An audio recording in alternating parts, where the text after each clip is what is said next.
Conor, I was basically mentioning that it was really around the 26th, 27th minute when a lot of the damage started to accumulate and add up. Did you feel that there was some sort of difference going a lot longer than you had previously? Of course. One of the main things in camp was go from 5 rounds to 12 rounds. That was obviously the main fucking thing. I had to experience that 12-round fatigue. And in the spars, with all my sparring partners, when I do the 12 rounds, there was always those middle rounds where I was like, I'd get to say 6, and then I'd be like, I couldn't see the finish line. I'd be like, fuck, I've got so many more rounds left.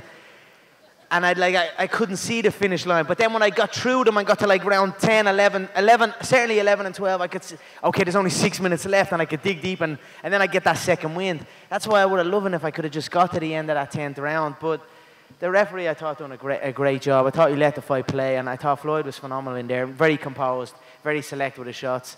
And that's it. We live and we learn. And Conor, there was also some discussion that your body actually looked a little bit different for the boxing match as it did for MMA.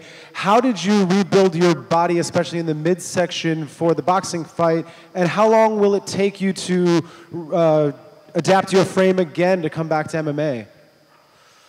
I think the more you engage in wrestling and grappling, the upper body gets a little bit more blocky, a little bit more full. Whereas when I was engaging in boxing training solely, it was more cardiovascular based, so the body was trimming out.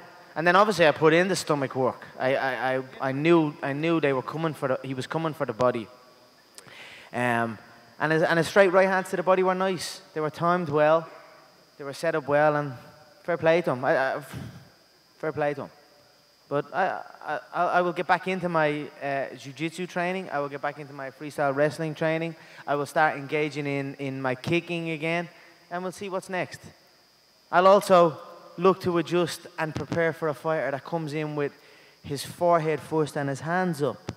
Oh, you know, in camp, I had one sparring partner that fought like that, but everyone else kind of fought in that kind of traditional Philly shell style, or even a little bit more light in the feet or a little bit more back against the ropes. But I only had one sparring partner that actually came and pressed forward. He had a bit of weight on me.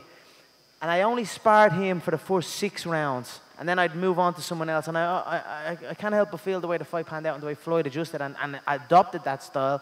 If I'd have had more of him in the later rounds in sparring, I would have been more prepared for that feeling. And I wouldn't have wasted some shots on the guard and on the gloves. And I would have been a little bit better prepared for that.